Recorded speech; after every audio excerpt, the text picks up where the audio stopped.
Hey guys, welcome back. I tell you what, doing a live catch up on YouTube is so much easier when you haven't been on Soju the evening before. Can you hear the smoothness of the voice this morning? It's much improved. Good morning guys, people just starting to come in now. Good evening, good afternoon for almost everybody else in the world. I hope you're really well. I hope you prefer the sound of the non-shouju shouting all weekend voice. And that last one, that was before even the demo. That was just after the party, because you know you never scream at parties. Morning, Kenneth. Sorry, g'day, Kenneth. How are you, mate? What time is it for you there?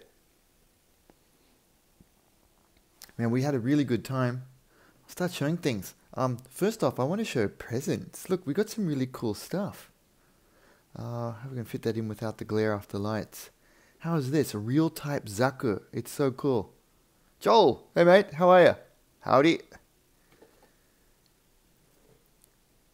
I've got a list of things I wanted to run through, but these were too cool not to share. Oh, nice one. Now Kenneth, I didn't realize that that you were in Oz as well.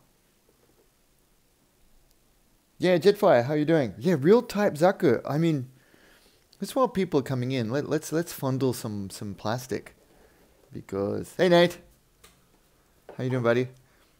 This one is from our buddy Tristan. Thanks, Tristan. And he's told me that this is one of the. Hey, good morning, Tabs. My daughter heard me kicking off this morning. It just came out.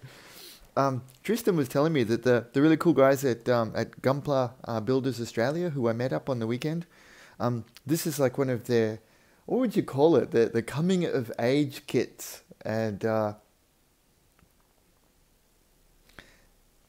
maybe I'll come to that one soon, Jetfire. That's a good idea. So the guys told me that this is one of their, like, you know, their coming of age kits that, you know, to really be one of the team, people make one of these. But it's so cool. It's got that, you know, that 1980s look that I remember seeing. You know, I'm old, so I remember seeing these kits in places like, even like Kmart in Australia when I was a little boy. And thinking things like, you know, whoa, that blue is sweet. They've kept that blue. That's the super classic Gunpla blue, right? But how about this one? This one's pretty different. It's almost not as much yellow, but it's kind of close to the Tamiya color in a way. But I could see from the box art, the artist has had the idea, because I once did a Maschinenkrieger guy with this similar kind of paint scheme, and I based it off the Messerschmitts in the North Africa campaign, the Luftwaffe, right? And and just inverted them. I'm sorry, the glare's all over the place. Working with lights is difficult, because they had the sand color for the main body. They had this. They had azure blue, this kind of nice light blue color, and yellow tail markings. And that's obviously what the artist has homaged that from. And I'll use that scheme again. I mean, this is a sitting duck. It's a prime example for a really cool hand paint with lacquers to get that 1980s look. Do you think, would that make a cool video, guys? Would you like to see that? I think it'd be kind of nifty. We'll try that out. Now, I'll get onto the other stuff in a sec. I made a list because I wanted to do a bunch of shout outs. First one was, you know, I got to meet loads and loads of people. So I just missed the message there. So when I look away from the screen, the messages just flick up for like a fraction of a second. So when I miss them, hey Jetfire, yes, that would be really cool.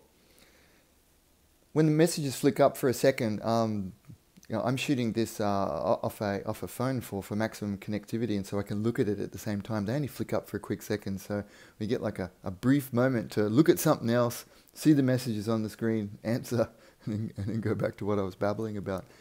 I got to meet up with the guys from Gunpla Builders Australia. It's really big. What's Australia-wide? I guess you could even say it's Australasia-wide. We had people coming in from overseas, and they came in and they put on a really big show. The people from Hobbyco really big Sydney-based hobby store. Amazing store. I mean, I could do a full after report just on visiting there.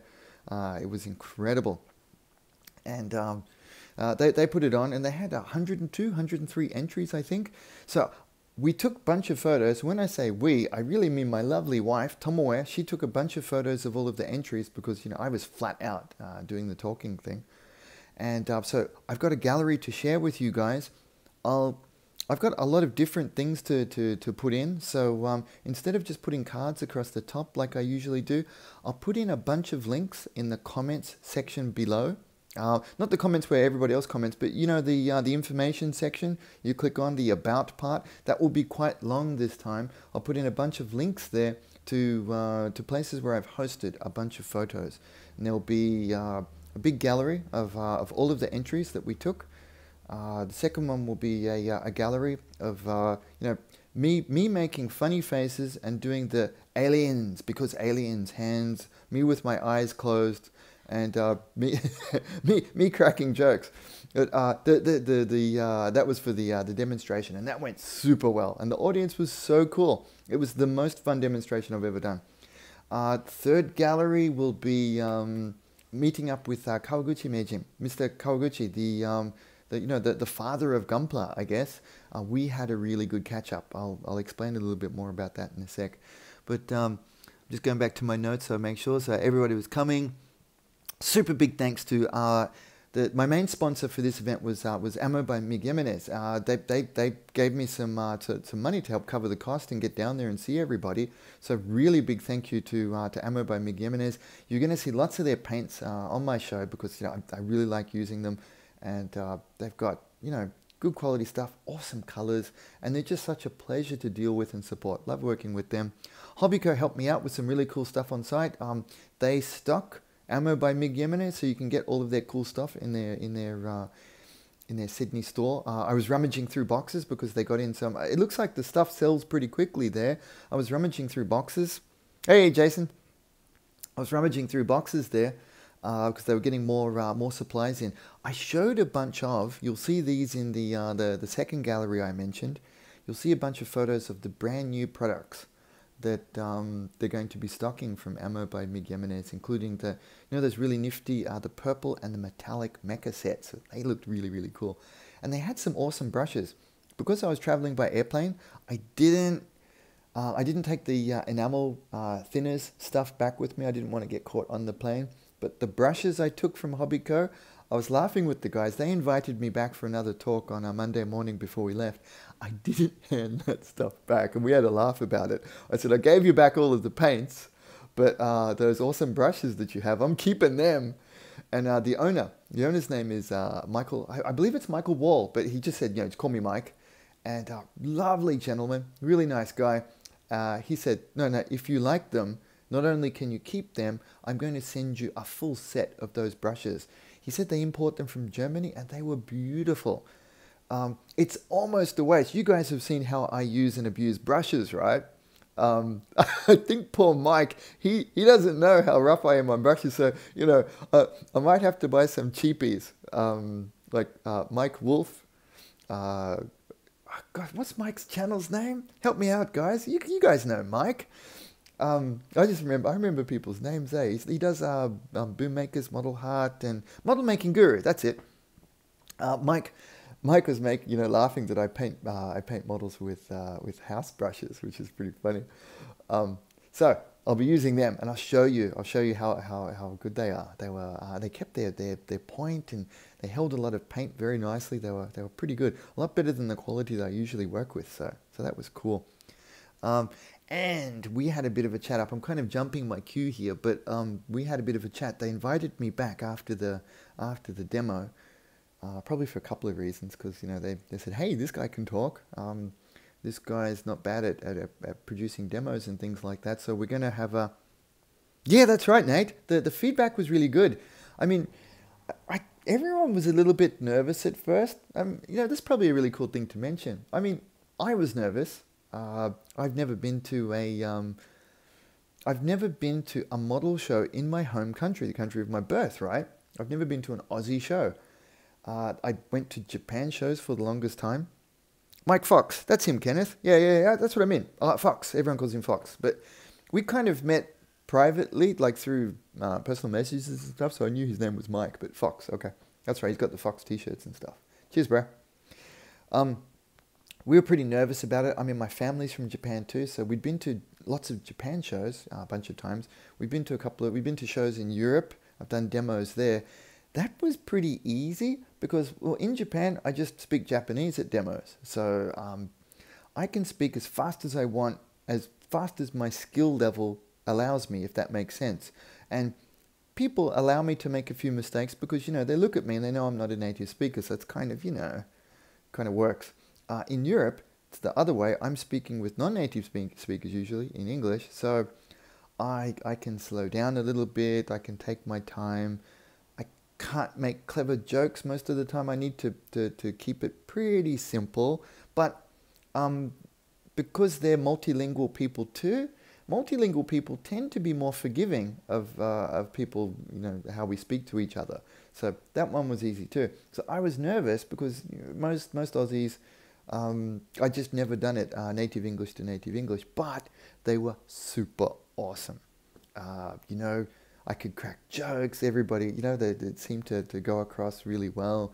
Feedback and interaction was awesome. I had people yelling out questions, yelling out comments. We made some gags in between, like how to pronounce Tamiya, how to say decals in Japanese.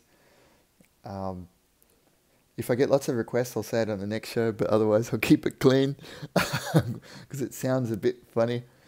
That one was really awesome. So the nervousness passed very quickly and we just had the best time. It was really worth going to. So definitely if you're there, go to the show. It's worth traveling for. It's a big enough show, and the after party too. Saturday is the main Gunpla show, as I found out afterwards. We missed that. We didn't know it was on. Sorry, guys. Then the after party, I wondered why they called it after party when it was before the demos, but now we know. After party was on Saturday night, and then the demos and all the other shows are on Sunday. So they do a two-day show like that. And next year, it's going to be at Sydney Convention Centre. So this time was out at Parramatta. So sorry I'm not showing lots of stuff, guys. I'm busy getting all the babble out.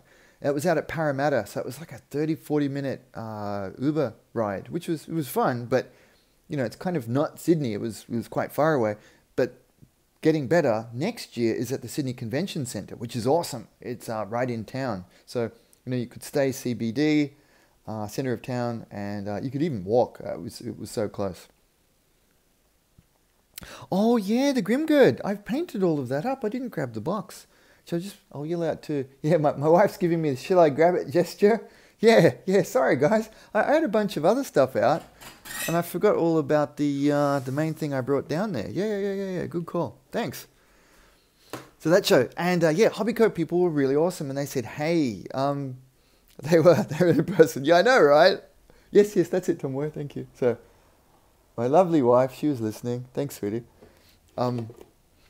Yeah, what kind of condition is it inside the box? Hey man, playground. Oh good, he's together. Cool. So he's made it back so far. Hobbycoat people, yep. So they grabbed me after the show and they said, that's right, Nate. Well, actually my mate who gave me this cool stuff, Tristan, like he shot it there on Facebook Live and it's really hard to capture everything. I mean, I'm not making, how do I say it? I don't want to make excuses for it because I thought that the show was actually the best, most professionally run demo I've been to. So it was really, really well set up. But I understand the frustration. It's so hard to hit everything. Yeah, I know. My mouth was really running off on me there, wasn't it, Nate? So it's really hard to cater to everybody at the same time. So I understand their point, and that's why I made some offers to them. I understand their point that they have to prioritize the experience for the people physically attending the show, which they did. It was awesome. The sound was great. The camera work was fantastic. I don't know if you guys, if you watch back the video, I should share it about with Tristan's permission. I had I had some running gags with the camera guy, like moving products around in the brush and stuff, so that he had to follow it. And he was really, really good. I mean, I've worked with a handful of people over the years. Those guys were the best, most professional show ever. However, sharing that live to the interwebs, it's quite a technical challenge without investing a lot of money. Now, as somebody who's just getting into the video making game, I really get that. I mean, I know what it takes to put out reasonable quality videos. I'm sorry, these live ones aren't my best quality, but you guys know what I mean, right? The videos that I've got and the ones that I'm doing professionally for ammo now, you'll see another jump. Yeah, well, Jason, you're right. That's what it was. It was shot off a I don't know whether it was an iPhone or a Samsung, but see, the trouble is the microphones. Tristan had a really pro setup. He had a gimbal-mounted, stabilized, it's not a tripod, but a mount for his phone. So, the guy had already spent a couple of $100 on his setup privately to capture that video. It went really well. But capturing the sound is really difficult, and getting it to even shooting at HD, it's hard to get that clarity. Tomware was taking photos of me across 2 devices. She was using an iPhone. Yeah, I would need a shotgun mic. Exactly. Any hardware assistance would be sincerely appreciated, Jason. We should have a chat about that later, mate. So Tomware was, my wife was shooting with an iPhone 7, and I've got a FinePix by Casio camera. And I tell you, the iPhone 7 took better photos. The zoom on the FinePix, it's a DSLR, was better, but the iPhone 7 captured colors and details better.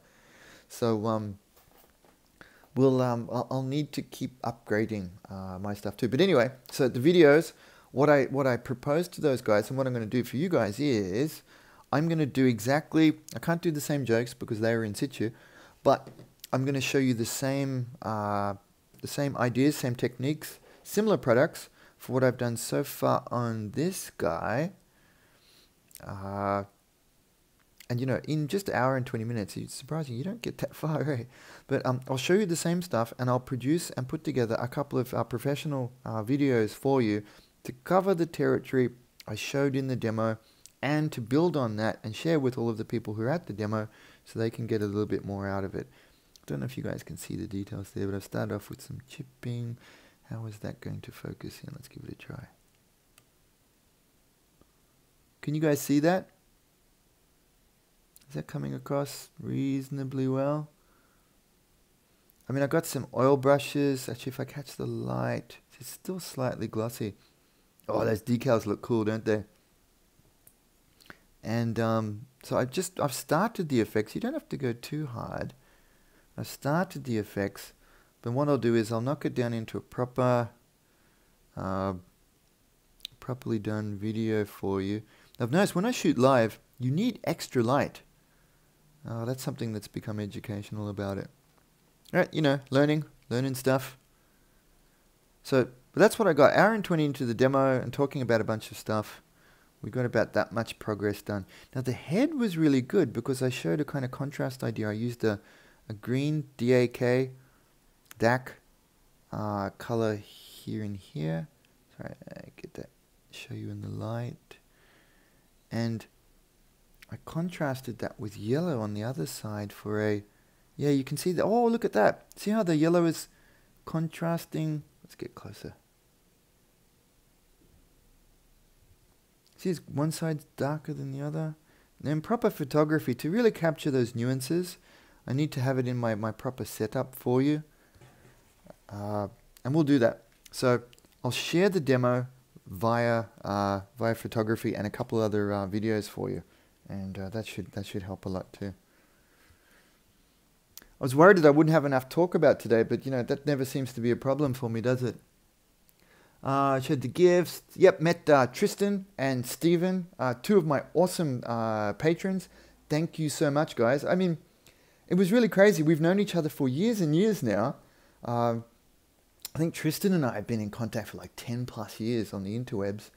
Steven, maybe 5 or more. I just can't remember. It just seems like forever. Meeting you guys in person was really awesome. I mean, you know, as expected, you're cool guys, and we like all the same stuff. But the laughs was the best thing. I mean, yeah, we have a laugh online, but in person, you know, you just have such a better laugh, right? That was really cool. The entries. Yeah, I never shut up. Jason's right. And so Jason's met me in person too, and he knows that it's hard to get a word in, but that's why I do stuff like this. The entries were really cool. I really like the one shooting off all the rockets with the trees belting out from it. That one was really cool. Kirby said, Kirby had a really cool one. There's this white, I don't know what model it was, but that one was really cool. Kirby's one was really cool, right? Tristan had a really cool diorama of the, you know, the classic Gundam jet fighter, rocket fighter thingy. He had that with, you know, trucks towing it in place and other things. Another bloke had a really cool octopus robot coming up out of the water, destroying a hovercraft, and that was really nifty. And a young lady had put together, I knew it was a young lady because her sensibilities were really cool. It was an all silver, you know, 144 small scale Gundam, and it was all silver, and it had a couple of tiny little guys painting it with broom type brushes. And I just thought that was gold, you know. That was the sensibility and taste of a kid, right? And with a young lady, a daughter myself, I just thought that was brilliant. But I'll share them. They'll be in the my little comment section there, so you guys can have a look through them, and they were really cool. Spank the Monkey, advice for someone starting Gunpla. Excellent question. So I've got a couple of things in the works now. I want to work with companies. Making these videos is really hard. You know, from a number of aspects. There's the technical difficulty of making it, and then there's the time investment. There's plenty of free content on YouTube, but if that was all perfect and helped everybody, well, then nobody would ask me to make it, right? But that's not what happens. People ask me, so can you show us how to do things? I'm like, fine, okay, I can. But I need help. I need help in the way of money and sponsorships to pay for our life, my family, and my time, right? So that's in play.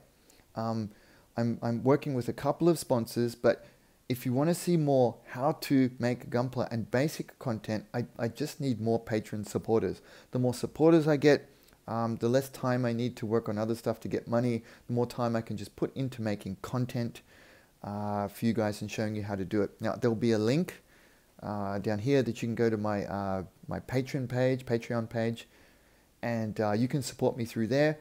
The more patrons I have asking me for specific kinds of content and, you know, chucking money my way, the more I can throw out there. So it's a win-win. I hope that idea works for you. I'm not getting rich doing it, but I'd much rather do this than you know, dig holes on the side of the road. So and Jason just threw me an idea too. Actually, my mate Jason, he works for YouTube, and he has really good ideas. He knows how it works. So thanks, Nate. I didn't enable it. I thought it's enabled. Okay, well, Jason's giving me good feedback. There's another thing here too, guys. If you like these shows and you want to throw Stinky Uncle Linc a few bucks, there's a thing called Super Chat. I haven't used it myself yet. I believe I clicked the button to enable it. But if you're not comfortable with the Patreon thing, or you want messages to really stand out here, as far as I know, Super Chat is a way that you can send a message, ask a question, do whatever. You pay money. It's not a bribe, but it's a gift. It's a tip, and the message shoots up to the top, and I think it comes up in a different color, and I can't ignore it. I mean, if someone throws me a few bucks, I'm going to be all over it, right? And you get Stinky Linc personalized shout out during a live video. Actually, that sounds like a pretty good deal. I might throw myself some money. Anyway, that's how that one works. So to answer those questions of how you would start Gunpla, you'd pay some monkey to help you make content for it. That monkey would be me, and then I can get it going. So I hope that answers that question. And I love doing it. I much prefer, you know, doing this for, you know, for giving back to the hobby, giving people back what I've learnt from it, and throwing out good and infotainment. I hope my content helps people, but you also have a good time while you're watching it. Now, I got to get through a couple more things, okay? I also met up with Kawaguchi-san. Thanks, Nate, and I really appreciate your support, sir. You're an awesome dude. You're positive, you give me good feedback on everything, and you're throwing me a couple of bucks. How cool is that? We met up with, there's a little gallery on this too, we met up with Katsumi Kawaguchi Meijin, and Kawaguchi, Mr. Kawaguchi, a lot of people call him. He's the Gunpla guy. And historically speaking, Gunpla wouldn't have taken off like it has without Kawaguchi-san being all over it. He did some of the initial scratch builds and improvements, and he helped to make Gunpla look cool. And, that's a really, really big deal. He worked initially with Max Watanabe as well, but Bandai grabbed him, and he's the one who goes around and does the demos. So he did 2 demos last Sunday, and we met up, and mine was the last one after his. We met up and had a really good chat. And actually, we met at the party the night before. Now, I'll throw you guys the story because it's pretty funny. We'd all had a reasonable amount of soju, and soju, if you guys haven't had it, it's wicked stuff, eh? I don't drink a lot. I just, I'm too busy doing stuff, and I got the family. But I don't mind having a social drink with the guys, right? And this soju stuff, it doesn't taste like juice, but they have all the different flavors. And there was the plain one, which is pretty strong. Then there was this apple one, which was crazy easy to drink. And then they brought out this one that was banana. And, the gags were just flying on that stuff, and it was evil because, we're like, this is banana juice. And then instantly you're hammered, right? You stand up and you try to walk, from the table. And we were just laughing about the most stupid stuff. Anyway, they were monopolizing. They had poor Kawaguchi-san hostage in the other room, right? And by hostage, I mean doing shots. How awesome is that for fan service? The guy comes out to Australia, he's mobbed by fans, and he's doing shots with them in a room, right? It was just hilarious. I go in there, I'm not all that shy, you guys know, right? So I go up to him, and because when I see a Japanese face, I just let fly with Japanese. And the poor guy, because he doesn't know me by face, poor guy gets this funny look on his face, right? Because he's had a few, looks at me. He's having a WTF moment. You can totally tell, right? And he looks at me, and he starts answering in English. And I'm still, I can't stop. I'm going in Japanese. And then he looks at me, and then he goes, "Ah." Yeah, and he switches to Japanese. I've noticed this happens a lot with all kinds of people. You used to, when you're in one situation, you'll go out with the language you're prepared for because you're nervous. Then you can switch back to your native or what other language they're speaking once you get over the shock, right? Because I'm Caucasian, I'm a really bog standard, funny looking, bald, shiny white guy, right? Last thing people expect to come out of my mouth is native sounding Japanese, right? So he finally gets it, and he goes, "Oh, you're that guy." And I go, "Wait," and I stop, and I go, the Japanese version, what do you mean that guy? No, I'm instantly thinking, oh shit, do I owe this guy money? What's going on? And we're having a laugh, and he says, no, I heard you used to work Hobby Japan with Max and the guys, right? And he even calls Yokoyama-san. He calls him Ko-kun, which means like little brother, which is, it's a really affectionate way of saying it, which is quite funny because everyone else in, say, Machine Krieger world calls him Yokoyama Sensei, right, or just Sensei. But it's funny hearing it from the Gunpla Meijin that, Kev, that's what's happening, Kev. That is what's happening. Kev Lim just shouted out Meijin Linc collaboration. And yes, short story, short story, too late. We have a really good talk, and then I go and watch his show the next day, right? So we had a really good talk. My wife has made one Gunpla, right? And then next thing I know, my wife is talking with the Meijin about how fun it is to make gunpla in a pub in Sydney, Australia, in a Korean restaurant, not even a pub. It was a Korean restaurant in Sydney. My wife from Tokyo is talking to Kawaguchi Meijin about making gunpla. How surreal is that? I mean, it doesn't get much more crazy than that, right? Next day, the guys who were translating for Kawaguchi-san, there's a young guy from Bandai from Hong Kong. He did a really good job. And then there was another guy from Hobbyco, also really, really good job. But the trouble is, it's very difficult to translate across multiples because you've got to be able to speak 4 languages to get it right. You got to speak Japanese, modeling Japanese, historical modeling Japanese almost. Then you got English and modeling English. They're all different, right? So I noticed a lot of nuances were being, not all of the nuances that Kawaguchi-san was dropping in the demo, not all of them were coming out because it's quite difficult. It's quite difficult, right? So my wife and I looked at each other and I said, wow, here's the way I could also give back. I could help people out by, translating together. I could do my own demo and help the Meijin with his demos as well. So that's happening.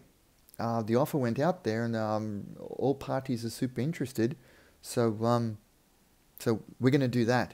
And I think it'll really help. Like, it'll help the people listening. It'll really help Kawaguchi-san because it'll be less stressful for him. And we can turn it into a bit of a laugh. He was a really funny guy. And he was cracking jokes during his demos, but it's hard to understand that that's a joke, if you know what I mean, especially when people are nervous around, Japanese modeling legends. But I grew up working with these guys. I understand how it works, and I worked with them professionally, and I'm friends with them privately. We've been in touch on Twitter and Facebook subsequent to that.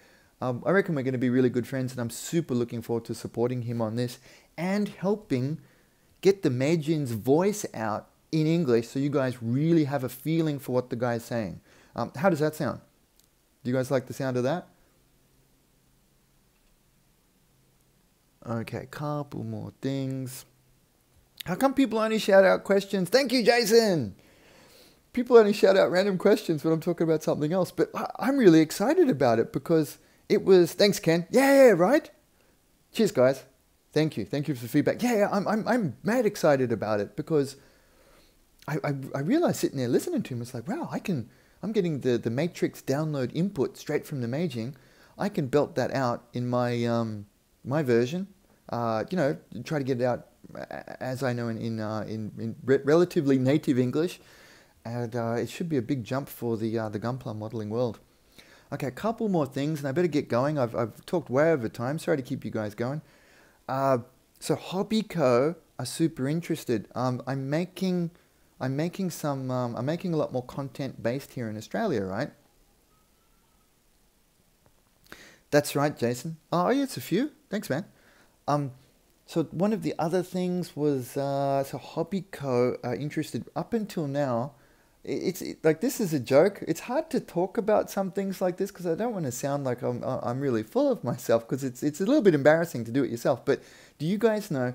Jokingly, we call it the Linc Shrine in Yellow Submarine in Akihabara. So those guys were really awesome.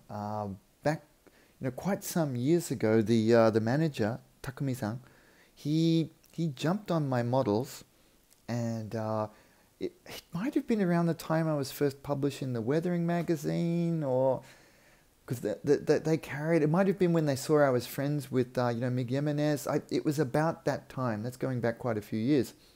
And so they started collecting my models in one of their showcases. And jokingly, over the years, lots of buddies have visited Tokyo. That's right, Kev. That's a really good idea.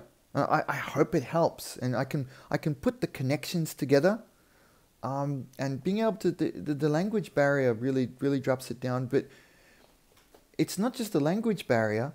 It's because I've also worked professionally in Japan and professionally outside of Japan with models now. I can really add a lot of value to both sides of the equation.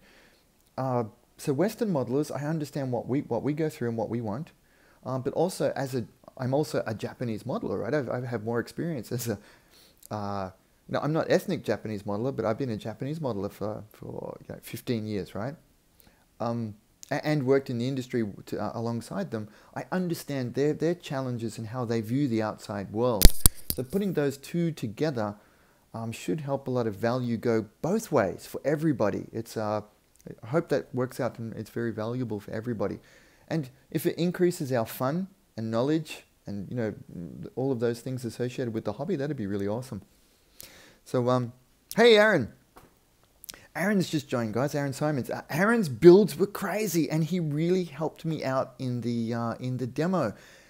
Aaron asked the most difficult but useful question, and as a you know, he's a top level artist himself. Please check out in the gallery that I'm going to share. Check out Aaron's build. It's Captain Chunky. It's the big yellow one. It's based on the fatty, and it's. No, Aaron, it was really, really good. My wife even mentioned it when we came back. Wife said, because I think she was next to you guys for a bit. She was really impressed with how, you know, you were listening and attentive, and you asked really good questions. So, no, my wife was gave a big thumbs up, and you know, she's my boss, so I listened to her. She made me say that just now. I'm getting the look. But yeah, Captain Chunky. It's a yellow, very highly customized. Aaron, I don't know if you know Aaron, because we didn't get to really talk a lot. I don't know if you know that I'm really good mates with Luca. I know you're really, you know, enamored with his work, and we've actually, this is probably as good a time as any to make mention of it. I supported Luca a bunch of times in Japan when Luca came to Tokyo to help sell his stuff at hi David, sell his stuff at Wonder Festival. I set him up with space on my Wonder Festival table, and helped explain his stuff in Japanese to people when they came around. And in fact, Luca's invited me to his Wonder Festival table. He's going to run one now in Tokyo. In next coming winter in February, and he's invited me to come along for him because he knows the Linc show helps sell kits, right? And he knows, just put me up the front, let me talk at people. Luca's hooking me up. You know, you guys have seen his Pink Man kit. Luca's getting it put together for me now because he knows I'm a really bad builder. Well, he knows I'm busy and it'll take too long, but we were laughing about that. He goes, I know if I don't have it built for you, you won't paint the bloody thing. So he's having it constructed. I think it's almost put together. He's going to ship it out to me, and I'm painting a Pink Man, Linc Man, Stink Man for Luca. I mean, how awesome is that when a top artist like Luca hooks me up with one of his kits to paint it for him? So I need to. Oh, cool. That's awesome, Aaron. So David, yes, I do have tips. Rewatch this video. I went through this with another cool guy who just came in and said I explained some plans of what I think will be cool after we get more of this going. So yeah, Pink Man's we've been jokingly together calling it Stink Man, and you know, Linc Man, Stink Man, and stuff like that. So I've got to come up with a really cool paint scheme. I mean, Luca's work deserves something good, and Aaron's already nicked yellow. I had yellow teed up as a project I really wanted to do in the near future, so I'll use that on some throwaway junk like Games Workshop maybe. So I'm gonna have to come up with something better. I was thinking snow camo might be pretty good. I'm not sure whether to go with airbrush or Tristan, I've already said all good things about you. You missed all of that good stuff. Yeah, you're the copyright. I can still own it, Aaron. I'll do something different because I'll mix it with something. No, I'm just kidding. Tristan, yeah, I shared a bunch of stuff. So Tristan just joined. Tristan was the mate who hooked us up. He shared the cool video. And Tristan, Tabitha has been hanging on for the video. She's been opening this, you know, every couple of hours saying, Dad, can I make this yet? So I think we have an early entrant for 2018. Tabitha really wants to get stuck into this one. So very big thanks for this, buddy. She loves it. I was trying to wrap up then, wasn't I? I've been talking too long. Sorry, guys. But lots of interaction. Thank you, everybody, for joining. I mean, this has gone really, really well. Maybe I should schedule it to be a bit longer from now on. I mean, Seems to work reasonably well, doesn't it? Yeah. Cheers, Tristan. Yeah, really appreciate it. And it was awesome to meet you in real life. I was explaining it. When you watch back this video, you'll have a laugh because I did already mention you a handful of times. You were just late. Tristan, one more. Tristan had the best joke because Tristan's been to Japan a couple of times and I think he's had lots of experience speaking with, non-native English speakers. Tristan lives one stop on the train away from a relatively famous place around Sydney. And when he was explaining it to my wife, I know this is going to be one of these things that only seems funny in my head when I explain it, but Tristan said, oh yeah, I live near there, but one down. And it works so well in Japanese. It's exactly translation of how you need to explain it, right? And it might have been that banana soju that I was talking about. So in Japanese, they call it shoju. In Korean, it's soju, and English is soju. That's why I make that mistake a few times, because in Nihongo, it's shoju. Shochu. I'm getting it all wrong because I'm trying to speak 3 languages there and it's not getting right. Shochu or oven cleaner. That seemed funnier then. Yeah, so wrapping up the other one about I was talking about the Linc shrine in Akihabara. So the guys I mentioned at the beginning of the video, owner of Hobbyco, Mike, and one of his top team members, and the guy who's behind revving up Gunpla Builders Australia, Ryan. They had visited, by chance they stumbled into the Linc shrine in Akihabara there. They sent me some text messages and they're going, hey, look at this idiot. Because, there's a little photo of me with the thumbs up and smiling and looking goofy. So Ryan and Mike were talking about, the idea of putting together the models I make in Australia. I mean, all the ones I made in Japan, they stayed in Japan. Some of them are in the shops. Max Watanabe bought a bunch of them off me and they're in his office. They're in different places like that. We were talking about that the ones I make in Australia, it seems right that they stay here as possible. So hopefully Hobbyco are talking about putting together a little, another Linc shrine there. That my stuff's not always the best, but it's put together with different themes and purposes that I hope are educational and work for people. Show different finishes, different kinds of products they can use, and we can put it together like that, and hopefully that will build over time, and it will become a good joke in its own right in the future. Okay, I think I've gone long enough. Do you guys have any questions you want to throw out there? I should add a little bit of Q&A at the end, just in case something I've said hasn't been clear. Any ideas for the future? Even random, really funny stuff, like how my head's shiny, I look like an idiot, I shared a lot of photos with my eyes closed, all stuff like that. I actually quite like those sort of jokes. I mean, because it was just hilarious. When my wife and I were sorting photos to share for the demo, we were cracking up. Any IBO kits? Yeah! That random person. I keep saying every time I see your name, dude, I love that name. I'm really jealous that I didn't steal that from my channel. Great nose picking demo.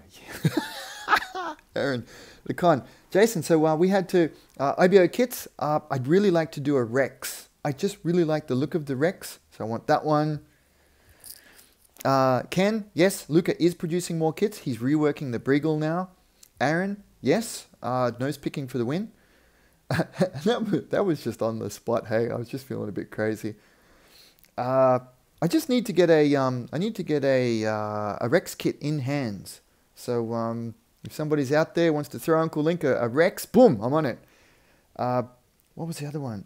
Jason. So the con was down in Sydney. So we were 40-minute Uber ride, 1 hour, a little bit plane ride, and then we were in Sydney. Man, it was close. We were really amazed at Playground. Exactly, Briegel. I so want the Briegel. And he's redoing the hip. It looks awesome. Check him out on, he's shown some progress on Instagram. It's really good. But we were really amazed at how close Sydney was. Sydney is really good. And there was a lot of Japan and Korea in Sydney now. So my family was super impressed with how much like Tokyo, Sydney could be. So they had Muji. That's like a shop that my wife likes. They had Uniqlo, Kinokuniya, a couple of ones like that. The ramen was super legit. Like, even in Tokyo, you would say, hey, this is some legit ramen. I had like a, it's called tokumori chashu miso tonkotsu. And, oh, dude, it was so good. It was like thick chashu. Chashu's that pork, right? Thick chashu. It was juicy in the middle, and it was like kari kari. A little bit fried across the top, so a little bit of a crust. And, oh, that was really, really good stuff. And they've got some other versions there called like black miso and spicy black miso. Shop was called Yasaka Ramen. That one and the Korean one, oh boy. And another one called Incredible Chicken, and the name was not wrong. It was really, really good. Anyway, we should show more. I mean, it might be fun to show some of these places by video next time we're in there, or at least get some photos. I'll put some stuff up. Ah, man, the question went past so fast. I could just see first time in your stream, IBO. I'm really sorry, guy. I missed it. There's a lot of things coming in now. Jason, now I understand what super chat would be. See, now that I've got lots of people zipping things through, I'm losing the messages. So if you guys want to resend, I wonder why it came London Zaku kits. Yeah, because I don't have any in my hands. Easy. Okay. Alex, that was you, yeah. Alex Redfield Vine. Cheers, mate. They go past pretty fast, eh? But yeah, I think we can leave it about there. I'm starting to run out of steam. I need another coffee. Wait, first time in your streams. Love your work, dude. Thanks. Have a question. Trying to modify that. Have no cockpit. How would you do that? I gotta say, I'm not a RG Zaku. I do want to try one of them, Jetfire. Thank you. I just don't have any in my hands. The new one coming out, I might grab one. I'm not big on modifications, Alex, because the kind of work that I do. Cheers, Aaron. See you, mate. The kind of work that I do, it's mostly I've needed to be fast. Fast is my skill set, and producing good finishes for content creation. So I'm not a super good scratch builder. I'll be completely honest about that. It's probably one of my weakest skill sets with making models. It's something that companies have never asked to do. They jumped on me early because they saw that I could paint quickly and put together things in a pleasing way. So that's not a skill that I've been able to develop. And the way my career has worked with this, I just don't think it's going to work out either.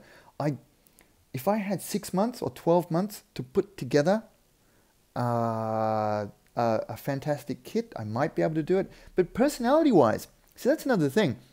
I just don't know if I have the right personality to sit down and work on the same kit for 2 years. Because there are a couple of entries there that were like 1 year long, 2 years long.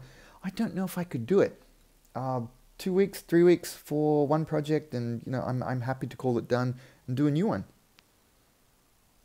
Now Tristan knows. He's saying that there's not enough space to really modify a cockpit. And that's probably a good response there. If you have some more questions like that, there's a bunch. All of the guys who are connected to this live, there's a wealth of knowledge of gunpla here. I mean, you can hook up here. We've got a Paint on Plastic Pop Facebook group as well that you could tee up with. Or there's also a community section in my Patreon page. I mean, there's a lot of places that you can interact with each other too, because I'm not palming off. What I mean is there's so many of you have a lot more knowledge than I do for different aspects of the hobby. And I think it's good if we kind of, if we get together and help each other with that, that would be awesome. Okay. Cheers, guys. I'm going to cut it there. If there's anything else special coming up, give me a shout. I'm going to try to do this once a week, every week at the same time, as well as putting out some of my probably edited videos in between. So please subscribe. I'll put links in for the Facebook group and a couple of other things as well, so that you can look through the content. And we'll talk again soon, okay? We'll see you later, guys. Playground, Kev, Tristan, Nate, Ken, Jason, everybody. We'll see you guys, okay? Have a good day. Oh yeah, one last thing. I was actually going to, because we've had a little bit of downtime, I was going to do the Japanese book thing today with my wife a little bit later, so I'll be talking more. If you're interested in that, there'll be I'll put up some ads and information about it so you can see it, okay? See you guys. Thanks a lot. Thank you very much for coming. We'll talk soon, okay? Bye.